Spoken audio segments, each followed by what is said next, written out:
Hey, so yan, happy Sunday. Ang isa sa mga araw na din-dedicate ko for a hobby is really once a week. Ayan. So actually, this place, ayan, gusto ko lang share din yung pinakalugar. And actually, this is my dream really come true. So naisip ako mag fish room tour. And pakita ko sa yung mga collections and hobbies, and of course yung mga natin binibreed natin sa loob. Okay, let's go. Alright, so I want to start with my outdoor tank. Actually ito nasa labas lang siya. Ang ginagawa ko lang dito is nasaan ba sila? Ayan, may mga assassin snail kasi dito. Ayan, isa sa mga medyo challenging kong na-breed so far.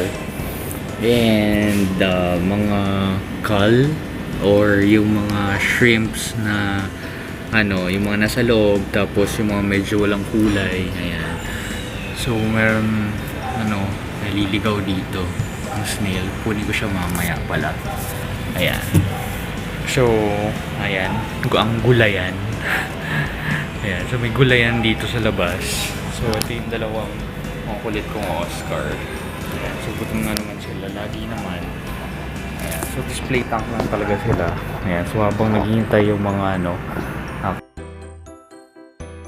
yun. So pagpasok, ang una natin makikita is ito yung pinaka display tank. Ito yung isa sa pinakamatagal kong aquarium na tapos in-insert lang ng ibang mga plants, pero yun. So ito no CO2 yan, just low tech plants. Yung mga Amazon sword na to, lumago na lang siya through time. Tapos ang nandito is mga shrimps. Ayan, mga fire red shrimp siya. Ayan, tapos may mga red cherry na rin dito, kaya sobrang pula nung pula nung mga shrimps. Ayan. Tapos of course meron ako dito mga favorite, which is eto sila. Ayan, nakita na ba? Ayun, the Mexican blue dwarf crayfish. Ayan, so binibreed din natin yan dito. So maliliit lang talaga sila. Yan yung adult size nila, up to 2 inches. Ayan, tapos may mga natutulog na assassin snail. Ayan, favorite ko rin to. Ayan, dyan sila. Ayan.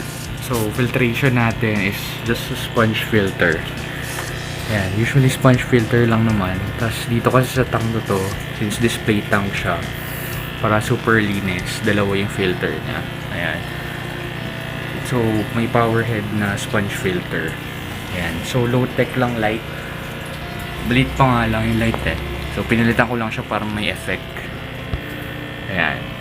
So, dito muna tayo sa tabi niya. Ito yung tabi niya. Ano ba to? Shrimp tank din siya. So, ito yung mga yellow naman. Ayan. So, isang strain kasi ng shrimp per tank. Ayan, para hindi maghalo-halo yung kulay niya. Ayan. So, this is more on may mga pinapatubo tayong moss kasi dito. Ayan. At saka mga pinapalutang na cornworth. Ayan. So, syempre, nag-breed din kasi tayo talaga nito, mga assassin. So, ang dami nila sa tank all over. Ayan. So, ito yung dalawang tank na nasa display. Yun. Tapos kung dito tayo sa baba, ito smart spring. Ayan, so breed tayo dito ng mga hindi ko sure kung kita kasi black kasi ito. This is black carbon Riley. Yun. Well, shrimps ay yung snails yung nakikita nyo, pero may mga dyan. Yun, yung mga color black, ayun o. Ayun. Ayan. Yan sila. Yun yung pattern niya. May black as white. Ayan. Yun, medyo mahirap lang kasi medyo maliliit pa. So, ayan. This is a 5-gallon tank. Tapos, with may exaggerated sponge filter sa likod. Yan. Tapos dito naman is since black yung nandito sa kabila, ito naman is yung red Riley. So para siyang sushi, yun yung other term sa kanya. So meron siyang pattern na white at saka red. Yan. So ito may mga baby shrimps na rin ito, you know, so may nag-swimming dyan. So yan yan yung pattern.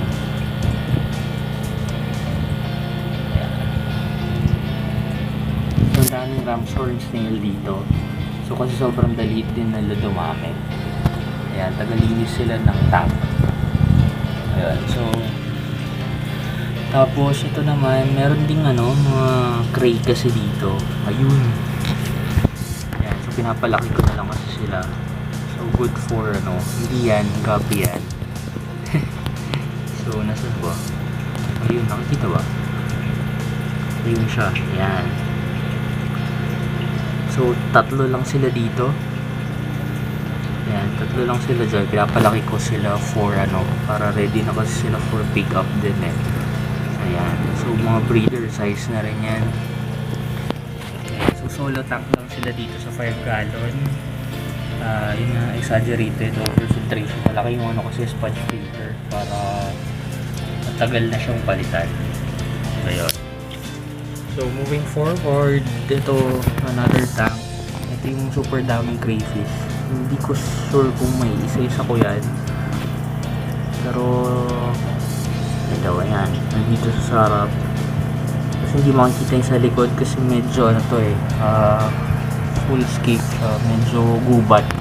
Gubat style. So, makita mo dyan, maraming plants yan. Tapos, talagang wood. Sinalungan ko rin ng mga shrimps. Red cherry shrimps lang yan. Yes.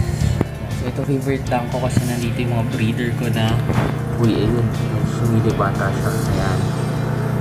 Nandyan yung mga breeder ko na crayfish. Ayan siya. So amazing. Nakakatuwa. So ayan yung tank na yun. Tapos ito naman yung dalawang to is the guppy tank. Ayan. So ngayon lang ulit ako nag-guppies. Ayan sila, ang ganda. Ayan. So, ito yung electric blue Moscow. Ayan.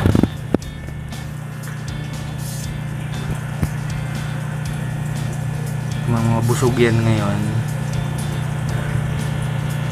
Ayan. So, tatlo sila dito sa tank na to. Trio, kung tawagin. So, 2 female. Ayan. Tapos isang male. Yan, medyo mahihain ata sila ngayon. So kasi mga busog, so hindi nila ako pinapansin. Yan, so ito naman mga half black blue. Yan, or HB blue na tinatawag. Yan, medyo mga maliliit kasi mga fry. Ayun yung tatay. Yan. So marami, ito may fry na to. Yan na sila, medyo maraming fry na yan. Yan sila sa loob. Kasi ito may fry din to somewhere out there. Ayan. Ito medyo malaki na eh. Mag-out na rin to. So nakakatawa kasi this is live bearer. So paglabas niya kasi maliit na isda na siya. Pero ayun. So yun yung mga tank sa baba. Tapos ito one of my favorite tank kasi nandito ko nagpapa-propagate ng mga halaman or pag may halaman na for display dito kasi ito may malakas na akong ilaw. So kung nakita nyo, it's mga floaters ko nandyan. Pinapadami yan, mga water lettuce. Ayan, of course mga red cherry shrimp. Ayan, so ito yung medyo buntis siya. Hindi medyo buntis siya talaga. O, marami siyang eggs. Ayan. Tapos medyo busy kasi sila lahat. O, so hindi mo sila makita. Ayan. So kasi mga busog din eh. Hindi ko pa kasi sila pinapaka, usually every other day lang yan. Ayan sila. Tapos may moss kasi dito, so somewhere out there. Ayan. So kung makita nyo, may malumot kasi ito sa gilid. Ayan, kasi ganyan talaga yung style nito para yung lumot, yun kasi rin yung kinakain ng mga shrimps. Ayan.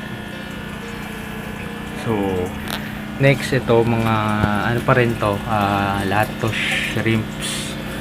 Ayan, so dito muna tayo sa ito yung carbon riley kanina. Ayan sila, so zoom in ko lang. Ito kasi sobrang na pregnant na.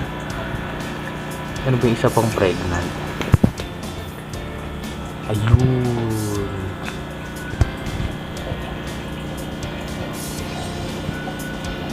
Walang kong kita, pero ayan siya. Ayan. So kung makita mo yung mga baby or mga eggs pala, ayan siya. So yun yung carbon riley or black carbon shrimp na tinatawag. So yung pattern niya is black, tapos may white siya. Ayan. Tapos ito kasi medyo full black siya eh, so kaya maganda. Yan yung male ko dito. So ito yung female. Ayan. Usually malalapad yung female eh. Ayan. So tapos ito yung tank ko na merong mga BB assassin. Ayan. Tapos mga pinapaganda nating mga male. Kaya walay lang talaga sila dyan kasi for benta na rin. Ayan, so HB blue. So hindi naman tayo ganun kagaling sa guppies. Trying pa. Ayan. Tapos ito orange naman, and then nakakatuwa sila. Ayan. So pinapal-float ko lang yung ibang plants ko rin dyan. Ayan. Tapos dito tayo sa ilalim. Ayan, so my favorite tank din. Lahat naman sila favorite ko. Ayan, ito binibreed kasi natin dito is apple snails. Ayan, mga elasticong snails, galimang piso. Isa may sariling buhay doon. Lang siya. Ayan, sobrang lupit tagalinis. Kung gusto mong malinis lahat hanggang sa talaga to the bones, yan yun. Yes. Same thing din yung mga snails pa rin dito. Tapos yung mga other shrimps natin nilalagay natin dito, yung mga low grade cherry shrimps. Ayan, kasi sineseparate natin yung talagang makulay sa hindi. Ayan. So ito yung mga for beginners na shrimps. Ayan, super tibay yan. Ayan, sobrang mura lang din. So nandito sila sa sa 15 gallon tank. Solo nila lahat yan. Walang yan. Walang other na nakalagay. Ayan, may maliit lang na fry. Nagkakain lang ng mga other worms or kung ano man. Ayan. So that's my tank. Yun, so ito na, yun yung tank natin for ito yung entrance, tapos yung dito sa plants. Ayan, tapos sa mga sa baba. Ayan. So tapos ito yung pinaka-display ko sila. Ayan, so yung monster fish ko. Ayan, siya simulan. Yan, basta ganun yung pangalan niya. Tapos siya, isa siyang pako. So yan natin, makita natin siya. Yan, ayan siya. So laki-laki na niya. Yan, kapalan.